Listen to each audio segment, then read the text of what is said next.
안녕하세요. 여러분은 결혼할 상대가 있다면 조건만 보고 결혼할 수 있으신가요?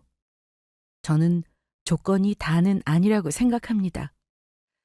물론 사랑만으로 결혼할 수는 없지만 정말 지나치게 배경을 보고 결혼할지 말지를 판단한다면 그런 사람은 애초에 만나지 않는 게 낫다고 생각해요. 제가 30대 때 저의 배경과 조건을 따졌던 남자를 만났었는데 그 남자의 엄마까지도 제가 가진 조건을 보려고 해서 결국 결혼을 깨버렸습니다. 파혼하고 난 뒤 후회했던 건 역시나 남자 쪽이었죠.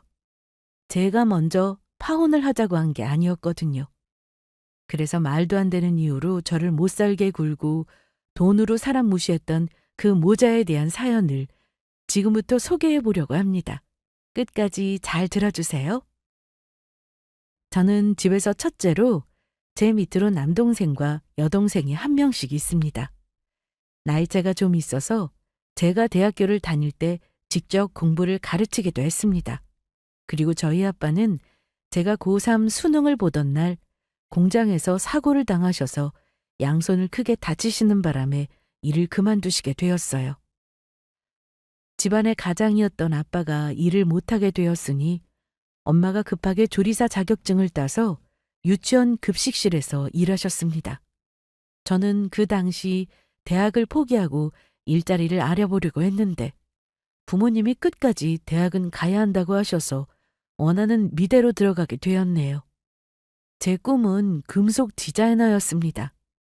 주얼리를 디자인하는 일을 하는 직업이죠. 나중에 제가 직접 디자인한 주얼리로 매장을 내는 것이 목표였어요. 대학교 입학 후 주말에 알바를 하며 학교를 다녔는데요. 미대는 등록금 외에도 들어가는 돈이 많습니다. 그래서 항상 친구들보다 돈에 신경 쓰며 살았는데 감사하게도 부모님께서 어느 정도 지원도 해주셨습니다. 아빠가 사고를 당했던 공장에서 산업재해 인정으로 돈이 좀 나왔고 예전에 들어놓은 보험에서도 두 손을 못 쓰다 보니 보험금이 나오더라고요. 아빠는 손을 못 쓰게 된 것에 대해서 한동안 많이 힘들어 하셨는데 그래도 보험금을 받으셔서 재활치료도 계속 받으셨고 제가 맞으라고 경제적 지원도 해주셨습니다. 저는 방학이 되면 평일에도 알바를 참 많이 다녔습니다. 특히 종로에 가보면 귀금속 전문점이 정말 많은데 그곳에서 알바도 했었어요. 간단하게 진열하는 일이나 영수증 정리 그리고 손님 응대 정도의 일을 했는데 생각보다 재미있었습니다. 특히 제가 주얼리 디자이너를 꿈꾸고 있었기 때문에 더 흥미를 가지고 일했어요. 그러던 어느 날 제가 대학교에 졸업을 앞두고 있을 때 아빠가 금은방을 맡게 되었습니다. 동네 지인분이 사정이 생겨서 하던 금은방을 넘겨야 한다고 저희 아빠를 찾아왔다고 하더라고요. 아빠, 그 김씨 아저씨 말하는 거지? 맞아. 집에 문제가 있다고 인수를 받을 만한 사람을 찾는다고 하는데 어제 집으로 찾아왔더라고. 그런데 금은방 하려면 돈이 좀 있어야 할 텐데 내가 알바하는 거 보니까 진열된 물건만 해도 진짜 많았는데 그래야 손님들이 보러 오더라고. 그래? 근데 너도 김씨 아저씨 금은방 가보지 않았나? 들어보니까 크기가 정말 작아서 인수 비용이 그렇게 크진 않았어. 아빠는 이때 집에서 쉬고 계셨기 때문에 별다른 일을 하지 않으셨는데 금은방이라 하면 손님이 올 때 응대하고 손님이 없을 땐 앉아 있어도 되는 일이라 관심을 많이 보이셨습니다. 거기다 보험금으로 받은 돈이 좀 있었기에 인수받을 조건은 충분했고요. 그래서 고민 끝에 아빠는 금은방을 인수받으셨고 엄마는 유치원 일이 끝나면 금은방으로 가서 아빠와 같이 일을 하시게 되었습니다. 저는 대학교 졸업 후 의류회사로 취업을 했는데 옷에도 관심이 있어서 적성에 맞을 줄 알았으나 직접 일해보니 안 맞는 부분이 많더라고요. 그래서 근무한 지 얼마 되지 않아 주얼리 디자인을 하는 회사로 이직을 했습니다. 회사를 다니면서도 금은방에도 종종 들러 일을 돕곤 했는데 생각보다 매출이 잘 나오지 않는다고 했습니다. 김 씨가 장사가 안 되는 가게를 준 건가 싶기도 하고. 아빠, 아무래도 물건을 좀 바꾸면 어떨까? 응? 왜? 무슨 문제라도 있어? 내가 보니까 옛날 디자인 제품이 많더라고. 요즘은 디자인이 진짜 중요하거든. 트렌드도 반영해서 젊은 층이 좋아할 만한 그런 제품을 진열해 놓는 것도 좋을 것 같단 말이야. 처음 가게를 인수받고 나서는 그동안의 단골 손님들이 주로 방문하면서 어느 정도 매출이 나왔습니다. 하지만 엄마나 아빠가 이런 일을 해보신 적도 없고 손님이 오면 보여달라는 것만 보여주고 하니 단골 손님들의 발길도 많이 줄었더라고요. 거기다 제가 봐도 정말 눈길이 가는 제품은 많지 않았습니다. 그래서 아빠가 물건을 알아보러 도매업체에 가실 때 따라가서 괜찮은 것들로 사오고 가게 분위기를 바꿔봤습니다. 처음에는 50대 이상 연령층이 많았는데 조금씩 변화를 주니까 젊은 층도 방문하는 일이 늘어나더라고요. 거기다 제가 종로 귀금속 가게에서 일했던 경험을 살려 손님 응대도 잘해드렸더니 재방문은 물론 소개받고 왔다고 하면서 찾아오는 분들도 많았습니다. 정희야, 오늘 낮에 물건 좀 많이 팔았어.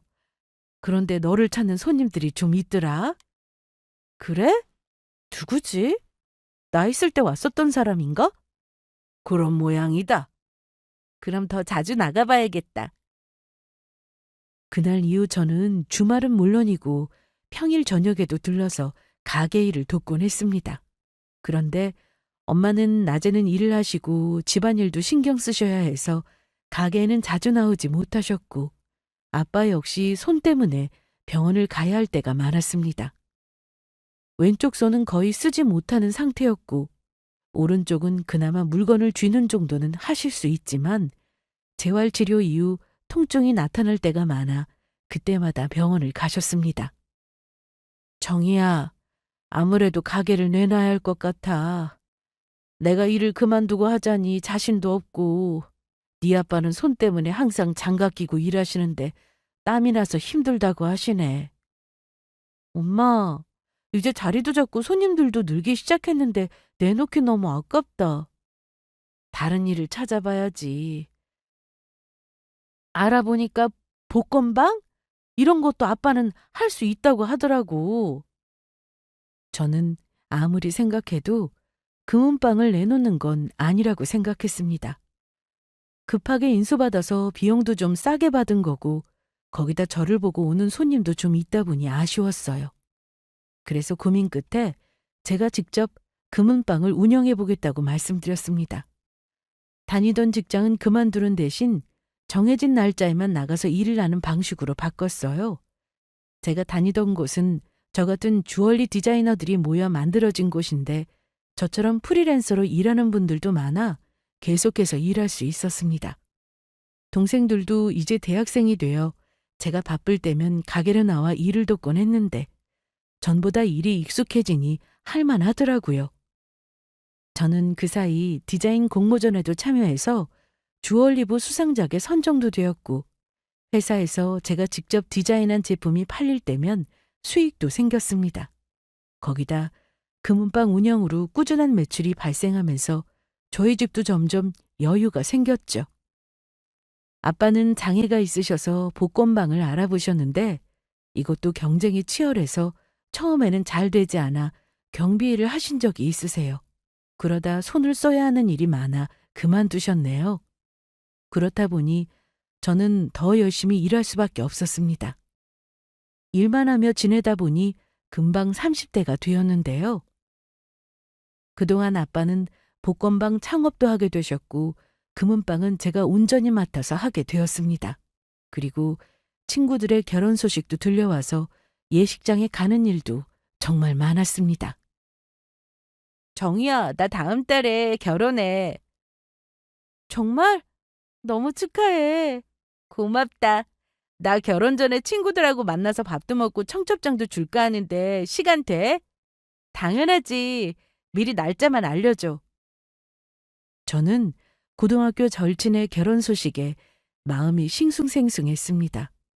그때 당시만 해도 친구들 연애할 때 저는 제대로 된 연애도 못 해보고 일만 하며 지냈었거든요. 거기다 나이도 30대가 되어서인지 결혼에 대한 관심이 생기더라고요. 그리고 친구의 결혼식 당일 가게는 동생들에게 잠시 맡기고 식장으로 갔습니다. 오랜만에 동창들을 보니 너무 반갑더라고요. 드레스 입은 친구도 너무 예뻤습니다. 정희야, 너는 아직 만나는 사람 없는 거야? 음, 바쁘게 살다 보니까 그렇게 됐네. 내가 누구 좀 소개시켜줘? 아, 됐어. 지금은 일이 더 좋다. 우리 벌써 30 넘었는데 금방 40 된다 너. 결혼식장에서 동창들을 만났는데 남자친구랑 남편이랑 같이 온 친구들이 많았습니다. 그게 참 좋아 보였는데 저도 언젠가 좋은 사람을 만나겠지 하며 그렇게 식장을 다녀왔네요. 저는 곧 있을 공모전 준비를 하고 있었는데 얼마 전 결혼했던 친구에게 전화가 왔습니다. 은주야. 신혼생활은 어때? 좋아? 야, 다 그렇지 뭐. 근데 너 지금도 만나는 사람 없는 거 맞지? 응. 근데 왜? 잘 됐다. 나 결혼식 때 남편 회사 사람 중에서 너를 소개해달라고 하는 사람이 있었대. 나를 보고? 어. 그래서 내가 어떤 사람인지 먼저 물어봤는데 직장은 너도 알지? 우리 남편 회사. 거기 연봉 괜찮거든. 그리고 사람이 되게 순하다고 하는데 한번 만나볼래? 나 요즘 바빠. 공모전 일정이 얼마 안 남아서 그거 준비도 해야 하고. 그래도 시간 좀 내봐. 인물도 나쁘지 않고 암튼 서글서글하니 성격도 좋아 보였다니까? 저는 친구의 말에 한번 만나볼까 하는 생각이 들긴 했는데 당장 여유가 되지 않아 선뜻 대답하지 못했습니다. 그러다 공모전 준비가 끝나고 친구에게 또 연락이 와서 만나보겠다고 했네요. 이런 소개 자리는 너무 오랜만이라 어색하고 떨리기도 했는데 막상 만나보니 제가 생각했던 것보다 괜찮았습니다. 이 사람이 바로 예비 남편이었는데 저보다 나이는 4살 위였고 말도 재미나게 하면서 계속 연락하며 지내고 싶다고 했습니다.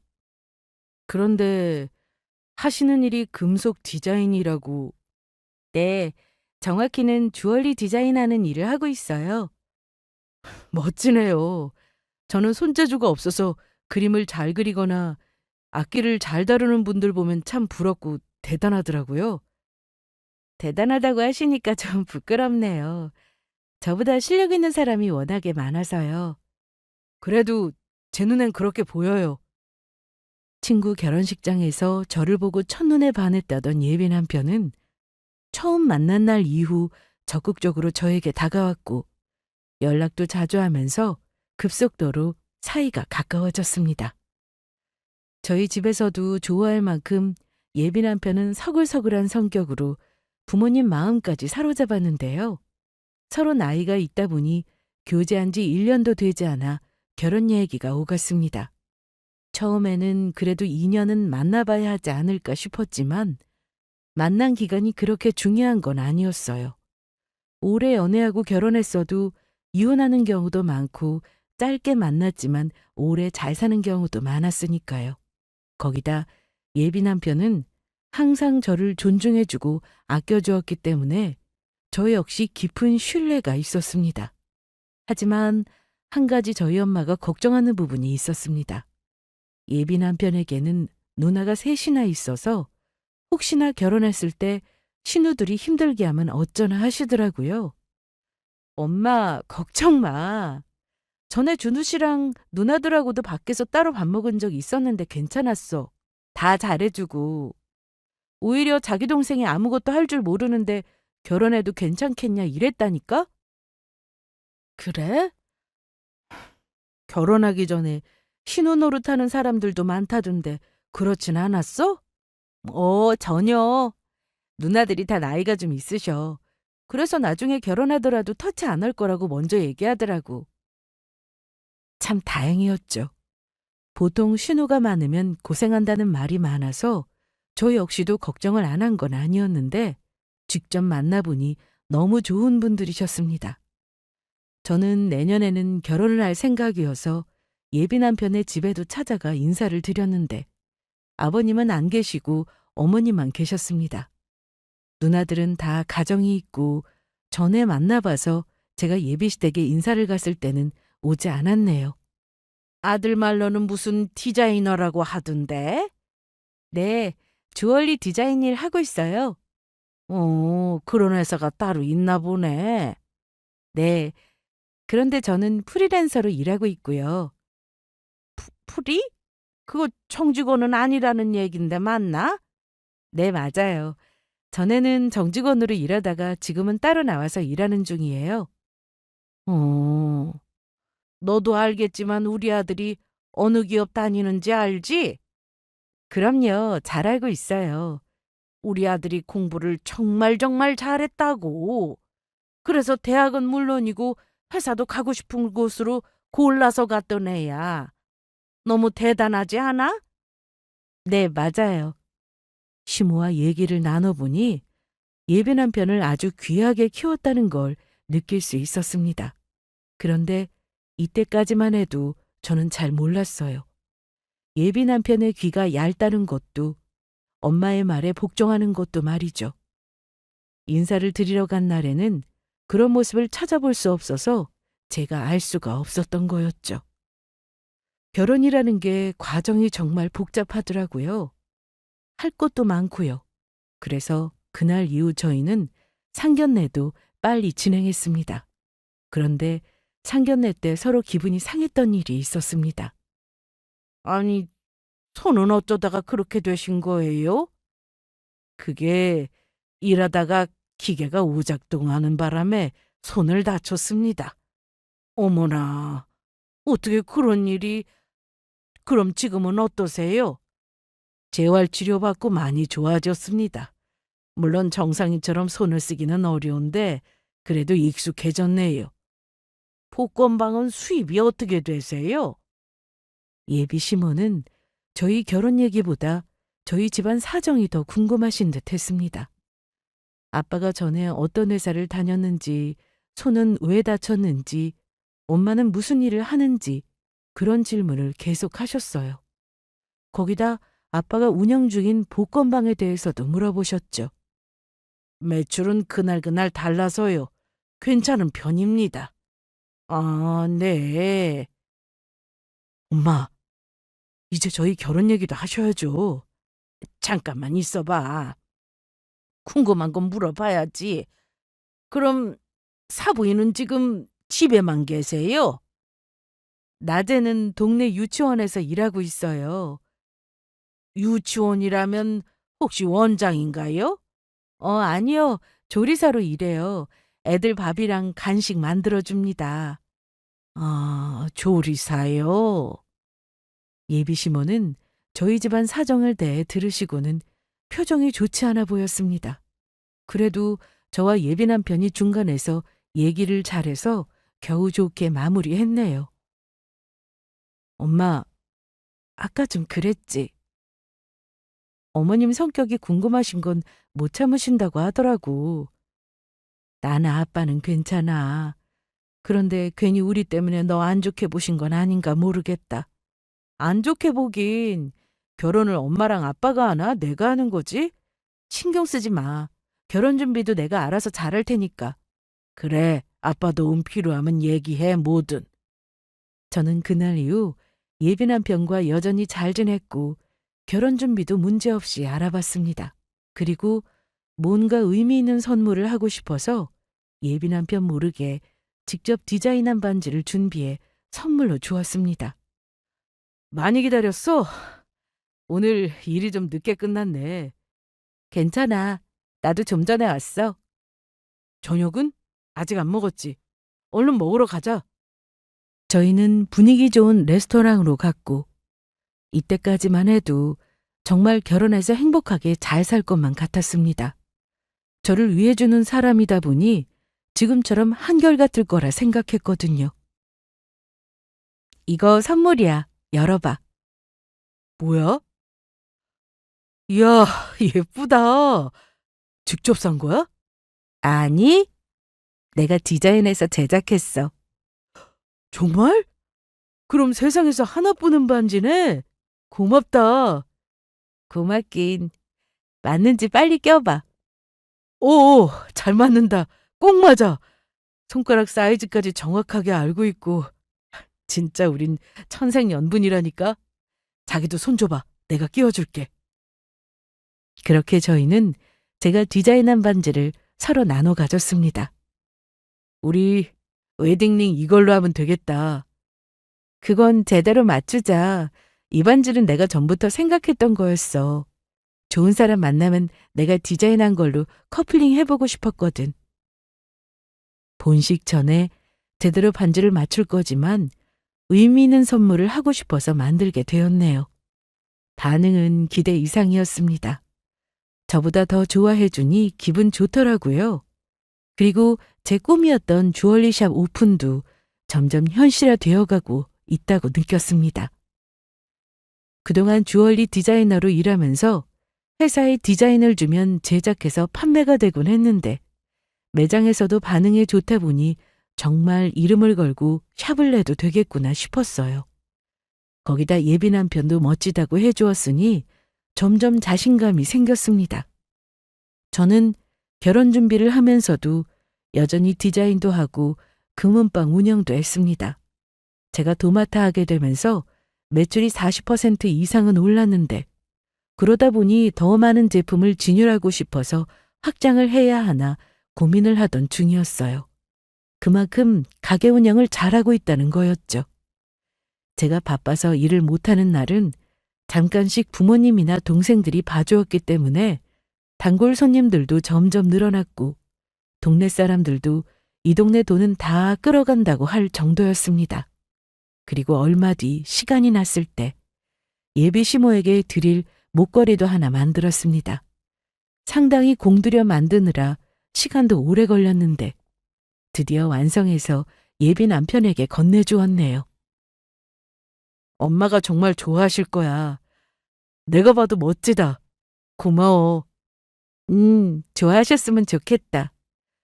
내가 집에 가서 전화할게. 그렇게 예비 남편에게 목걸이를 전하고는 저는 가게로 와서 마감을 하고 집으로 돌아왔는데요. 전화를 주겠다던 사람이 아무 연락이 없었습니다. 그래서 계속 기다리다 그냥 잠들었는데 다음날 아침 제가 먼저 전화를 걸어봤습니다. 준우 씨, 나야. 출근 잘했어? 잘했지. 어제 어머니께 그거 드렸어? 좋아하시더라. 어제 전화한다는 거 깜빡했네. 그랬구나. 좋아하셨다니 다행이다. 저기, 정희야, 나 회의 들어가 봐야 해서 내가 끝나고 전화할게. 아, 알았어. 예비 남편을 통해 들은 말로는 예비 시모가 좋아하셨다고 해서 다행이다 싶었습니다. 반지보다 목걸이가 디자인하기 까다롭고 힘들었는데 진짜 공을 많이 들였거든요. 그래서 좋아하신다니 보람이 있었습니다. 그런데 어느 날 예비 시모가 저를 따로 만나고 싶어 하셨습니다. 너 언제 시간 좀 내라. 내가 너한테 할 말도 있고 해서. 저 다음 주는 어떠세요? 뭐? 이번 주엔 뭘 하길래 그러니? 그게 저희 디자인팀에서 프로젝트가 하나 있거든요. 그거 준비해야 돼서요.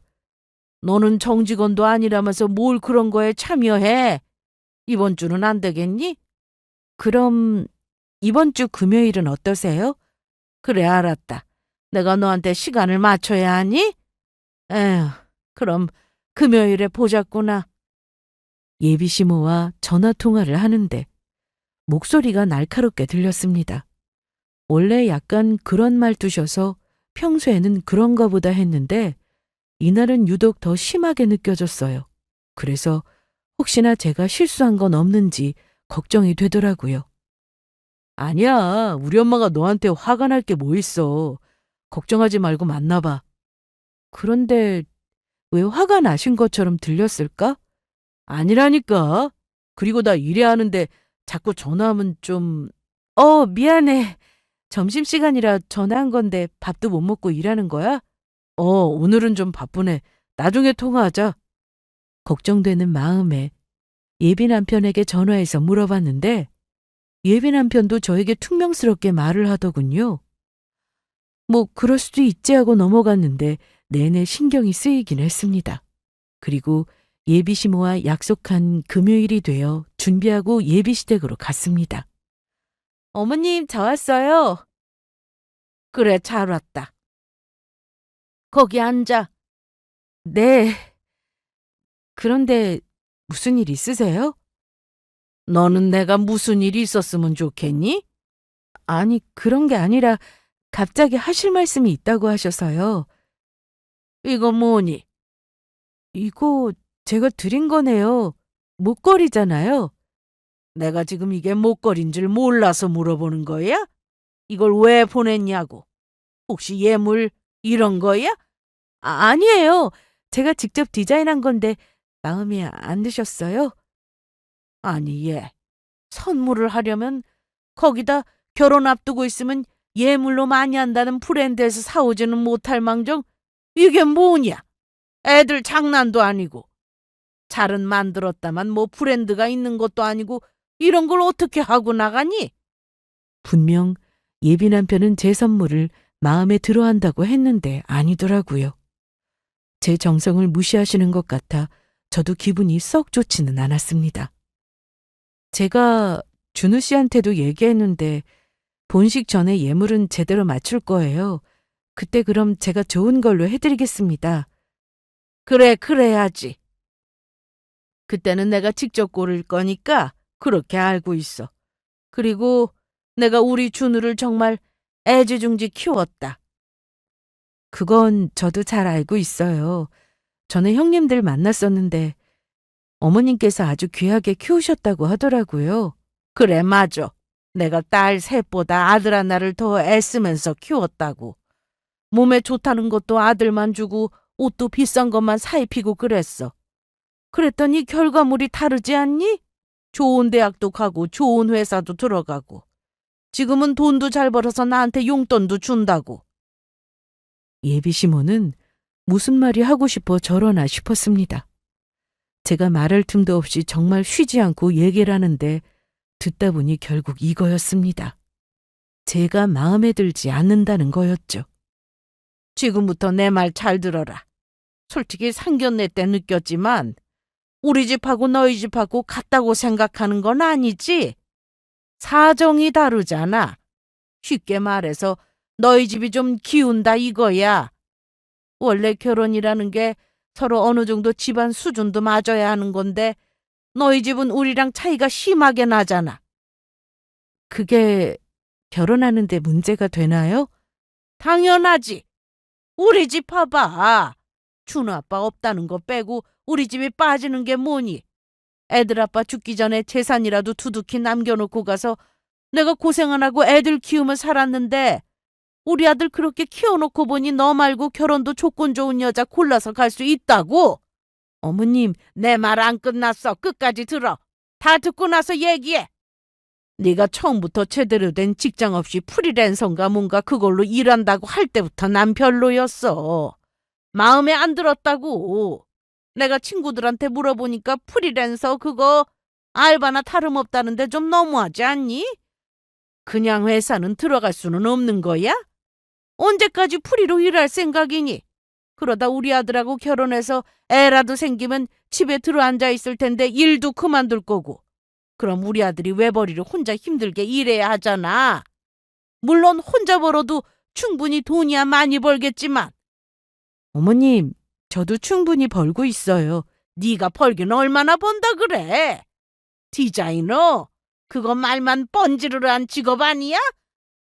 아니에요. 저도 다 계획이 있어요, 어머님. 아유, 난 그런 거 모르겠고 회사 들어가라. 응? 아니면 자기 사업이라도 있으면 몰라. 프리랜서 그거 난 마음에 안 들어. 내 친구들한테 우리 아들하고 결혼할 여자라고 소개할 건데 직업을 설명하기 좀 그렇잖아. 그래도 너 대학은 4년제 나왔으니 회사 들어갈 수 있지 않아? 빨리 알아봐. 청직원이 최고야.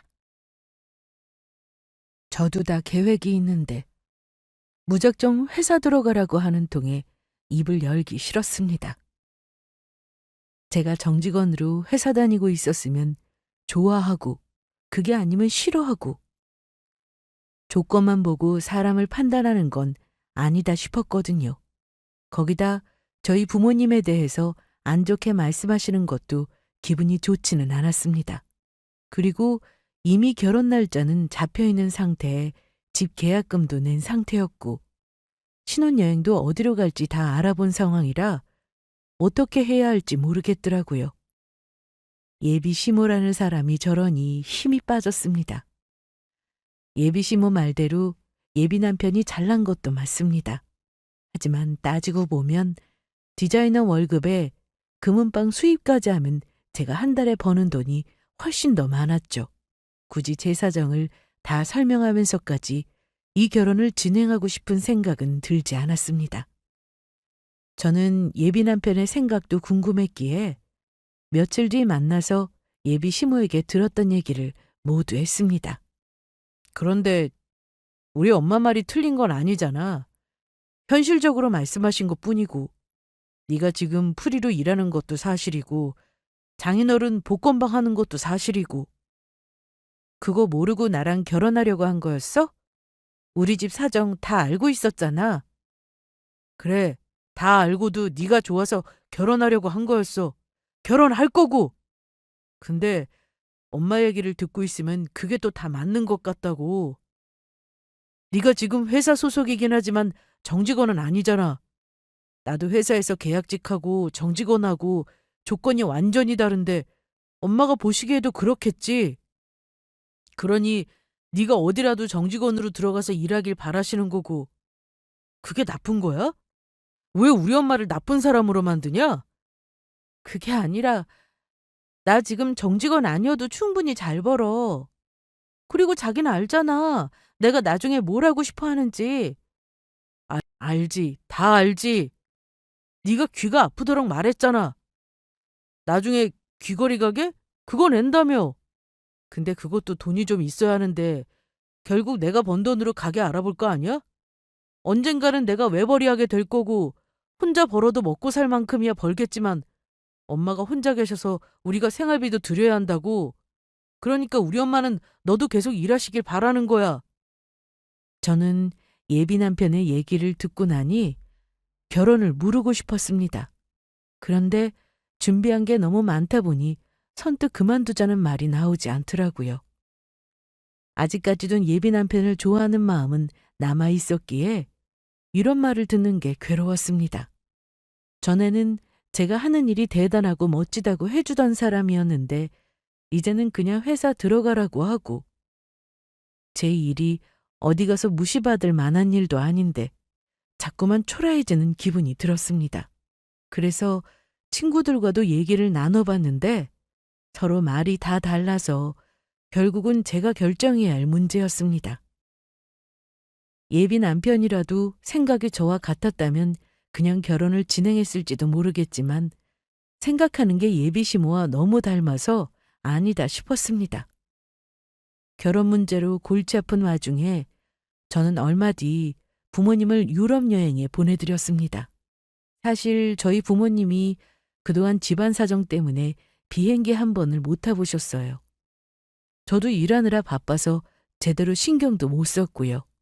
그래서 결혼 전에 꼭 한번 비행기를 태워드리고 싶어 유럽 여행을 알아보고 있었는데 괜찮은 패키지가 있어서 예약을 해둔 상태였습니다. 지금 네 결혼 앞두고 무슨 우리가 여행이야. 나중에 가도 돼. 엄마, 이거 다 예약해둔 거라 가야 돼. 그리고 내가 꼭 엄마 아빠 해외여행 보내드리고 싶었단 말이야. 우리가 무슨 유럽이야. 나중에 우리 식구끼리 가까운 곳으로 놀러 가자. 강원도도 좋고. 아빠, 강원도에 언제든 갈 수 있고 유럽은 다시 알아보기 어려워. 그리고 내가 고르고 골라서 결정한 곳이란 말이야. 내 결혼하고 상관없이 다녀오세요. 어휴, 난 안 되겠어. 너 결혼이라도 다 마치고 그때 가면 안 될까? 저는 엄마와 아빠를 겨우 설득해서 여행을 가시게 했습니다. 이미 한참 전부터 예약해둔 거라 취소도 안 된다고 하면서 꼭 가셔야 한다고 했습니다. 아직 부모님은 결혼 준비에 문제가 있다는 걸 모르고 계셨는데 아시면 더 안 가실 것 같아 말씀드리지 않았습니다. 부모님이 안 계시는 동안 저는 동생들 챙겨가며 열심히 일하고 있었는데요. 어느 날 예비 시모가 전화를 했습니다. 그런데 목소리가 많이 격앙된 상태여서 왜 그러나 싶었습니다. 아니, 네 부모님 놀러 가셨다고 우리 아들이 그러는데 맞니? 네, 맞아요. 너 어떻게 그럴 수 있어? 무슨 말씀 하시는 거예요? 네가 돈이 어디 있어서 해외로 여행을 보내드렸냐 이거야. 너 혹시 벌써부터 내 아들 돈에 손대는 거야? 어머님, 이게 어디서 소리를 질러 지르긴? 준우 씨가 자기 돈으로 여행 보내드렸다고 하던가요? 우리 아들이 자기 입으로 그런 말을 했겠어? 착해 빠진 애가 자기 엄마는 여행 못 보내줬는데 장인하고 장모 여행 보내줬다고 하면 내 기분이 어떨지 잘 알 텐데 그걸 말했겠냐고? 제 돈으로 보내드렸고 준우 씨 돈 1원 하나 쓰지 않았어요. 그걸 내가 어떻게 알아? 너 제대로 된 직장 없이 디자인인가 뭔가 연필로 끄적거리는 거 그거에서 돈 얼마나 번다고? 내가 바본 줄 알아? 나도 다 알아봤어. 디자이너 박보인 거 누가 모르는 줄 아냐고? 너도 무슨 상 받았다 그러던데 그래놓고 아직도 그냥 프리랜서잖아. 사도는 복권바인가 그거 하면서 무슨 해외여행이야 해외여행은. 내가 상견례 때 보고 이건 아니다 싶었을 때 말했어야 했는데 너희 파혼해라. 나 이 결혼 너무 아닌 것 같아. 진짜 마음에 드는 구석이 하나도 없잖아. 예비 시모는 제 직업을 무시하는 걸 넘어서 부모님까지 함부로 얘기했고 자기는 또 왜 여행 안 보내주냐면서 소리소리를 질러대는데 파혼하라며 전화를 끊어버렸습니다. 전화를 끊고 보니 이게 대체 무슨 일인가 싶더라고요. 순간 멍하니 아무 생각도 들지 않았는데 어차피 저도 이 결혼은 아니다 싶었기 때문에 오히려 잘된 일이라 생각했습니다. 그리고 예비 남편에게 바로 전화를 했습니다. 그게 무슨 말이야? 파혼이라니? 어머님이 혼자 결정하고 말씀하신 거였어? 나 전혀 모르는 일이야. 나랑 무슨 파혼을 한다고 그래? 미안한데 나도 이 결혼 하고 싶지 않아. 예식장 예약한 거 취소하려면 위약금 나올 텐데 그건 준우 씨가 다 알아서 해결해. 그리고 집 계약한 것도 이제 와서 취소하면 계약금 못 돌려받을 텐데 그건 오빠가 나한테 돌려줘야지. 내 돈으로 계약금 보냈잖아.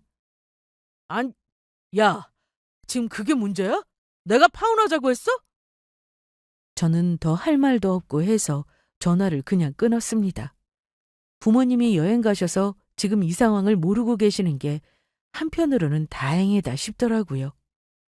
파혼 이야기까지 하셨다면 여행은 더더욱 안 가셨을 테니까요.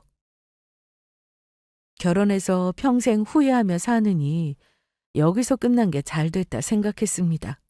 그리고 신혼집 계약금도 안 돌려준다면 그것도 그냥 포기할 생각이었어요. 돈 좀 손해보고 그런 집안이랑 끝낸 게 오히려 잘된 일이라고 생각하면 그만이었으니까요. 저는 금은방을 운영 중이었지만 하루 종일 붙어 있지는 않았습니다. 디자이너로 소속된 회사에서 미팅이 많았기에 그럴 때면 동생들에게 가게를 맡기고는 본사로 들어가곤 했죠. 예비 남편은 제가 근무하는 주얼리 본사의 위치를 알고 있었는데 저와 그렇게 통화하고 나서 며칠 뒤 회사 앞이라며 저에게 문자를 보내왔습니다. 저는 할 말 없다며 돌아가라고 문자를 보냈는데 나올 때까지 기다린다고 하더라고요. 그래서 회의 끝나고 나갔어요. 무슨 일이야? 엄마가 화가 많이 나서 그러셨던 것 같아. 너희 부모님 유럽 여행 가신 거 말이야. 그게 왜?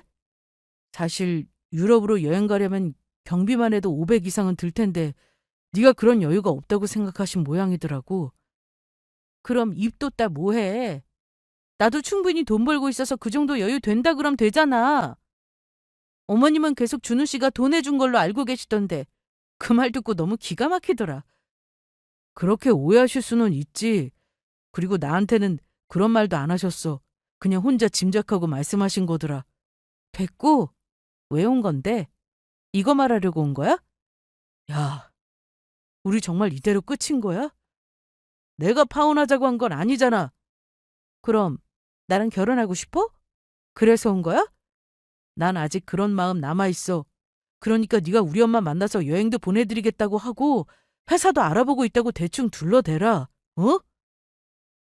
예비 남편은 갑자기 찾아와서는 이상한 말을 하기 시작했는데 예비 시모가 했던 말과 다르지 않아 그만 가보라고 했습니다. 야, 그럼 위약금은 같이 부담해야 하는 거 아니야? 뭐? 맞잖아. 너 때문에 엄마가 화가 났고 이 결혼이 파토난 건데 그럼 너한테도 책임이 있는 거지. 네가 지금 계약직처럼 일하고 있지 않았더라면 엄마가 그랬겠어? 그리고 장모님 장인어른 사시는 형편도 뻔하잖아. 그 복권방에서 얼마나 버는데 나중에 결국 내가 번 돈으로 처가에 돈이 들어갈 텐데 우리 엄마가 그것까지 생각해서 이런 결정했다는 걸 모르겠어? 야! 뭐? 야? 그래, 야! 나이값 못하는데 내가 야라고 부르는 게 맞지. 넌 내가 좋은 직장 다니는 사람이었으면 하는데 내가 다니고 있는 이 회사도 정말 좋은 곳이야. 여기 취업해라는 사람들이 줄을 섰다고. 처음에 여기 정직원으로 입사했다가 내가 원해서 프리랜서로 바꾼 거야. 왜?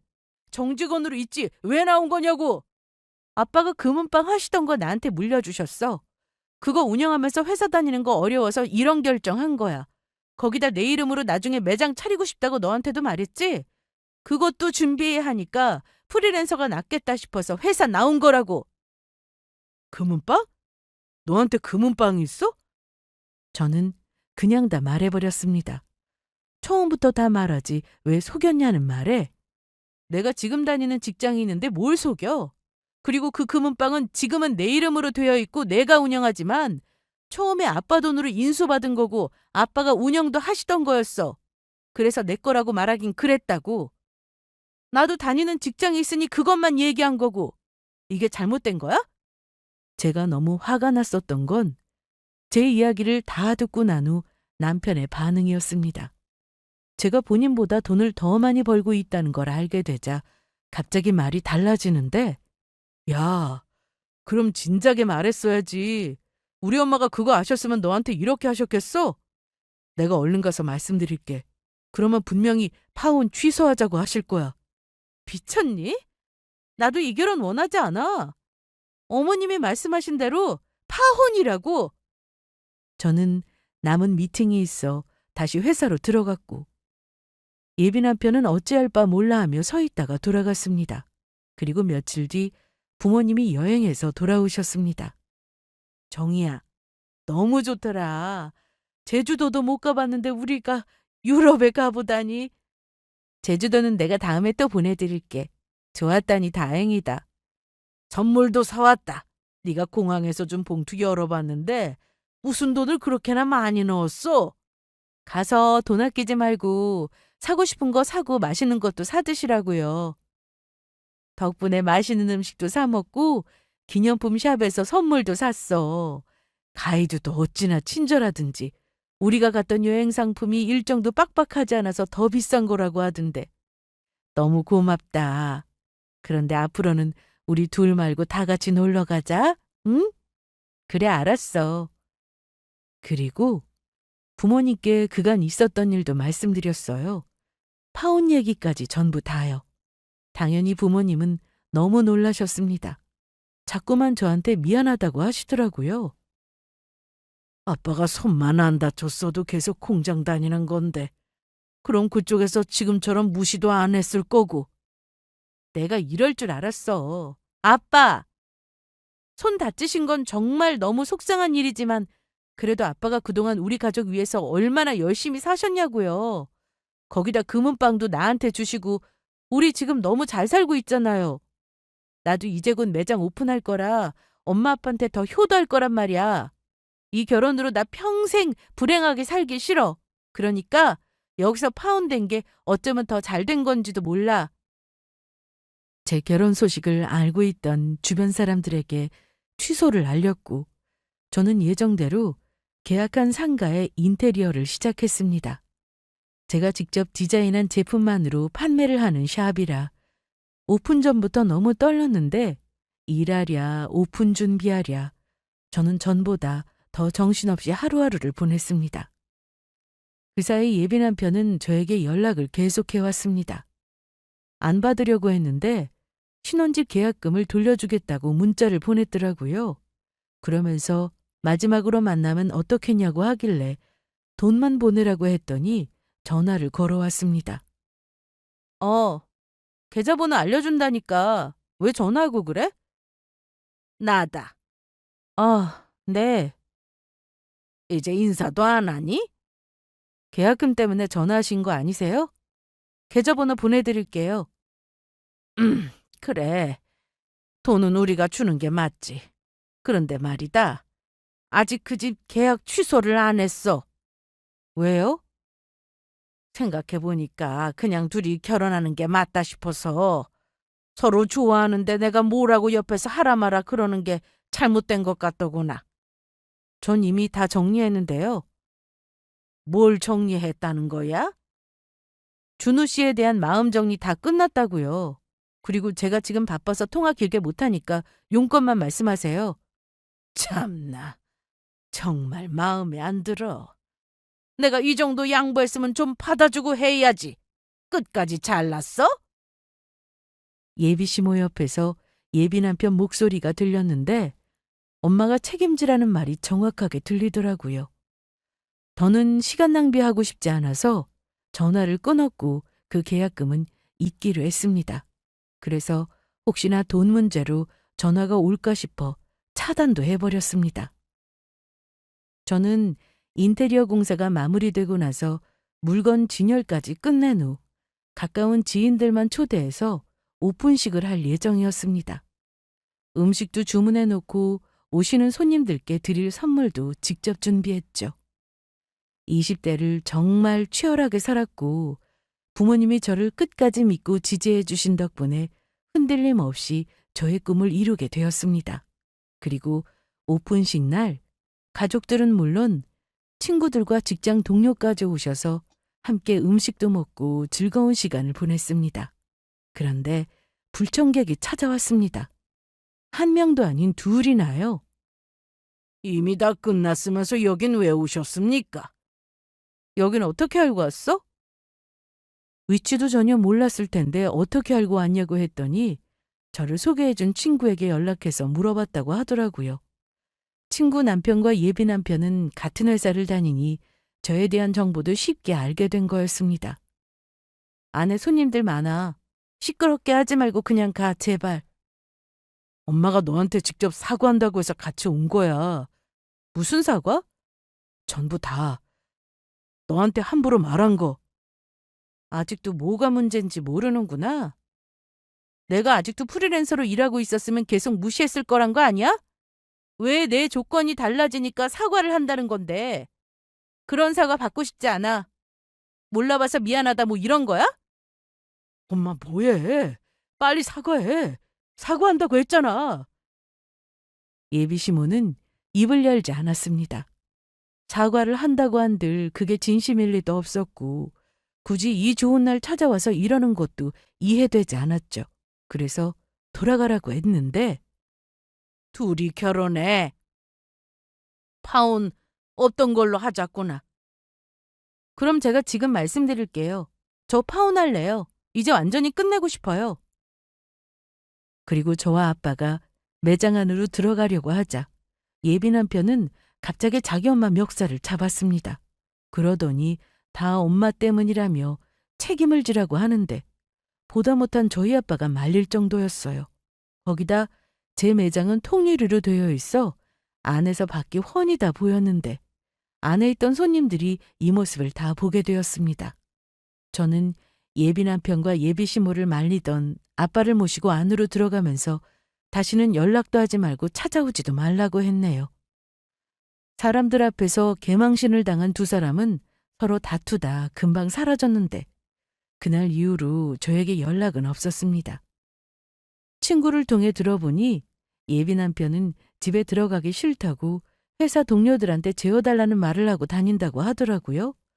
거기다 집을 얻어 나오고 싶다는 말도 했다는데 자업자득이었네요. 그리고 나중에 예비 남편의 누나 중 한 사람이 저에게 전화를 했었는데 대신 사과를 하더라고요. 아들만 귀하게 키운 집이라 딸들이 엄마하고 별로 사이가 좋지 않았는데 이번 일로 자기 엄마에게 더 큰 실망을 했다면서 왕래도 거의 안 하고 산다고 하더군요. 끝으로 좋은 사람 만나서 꼭 행복하라는 말도 해주길래 그 마음은 감사히 받겠다고 했습니다. 저는 첫 번째 샵을 오픈하고 온라인 홍보까지 잘 되어서 그야말로 대박이 났어요. 그래서 1년 뒤 2호점까지 내게 되었답니다. 금은방은 제 여동생이 이어받게 되었는데 저처럼 주얼리 디자이너를 꿈꾸고 있어서 제 밑에서 열심히 배우고 있습니다. 지금 저는 벌써 나이가 40을 앞두고 있는데요. 가족들과 여행도 다니면서 행복하게 지내고 있습니다. 제 이야기는 여기가 끝입니다. 끝까지 들어주신 여러분께 감사드리고 언제나 행복한 일만 가득하시길 바랍니다.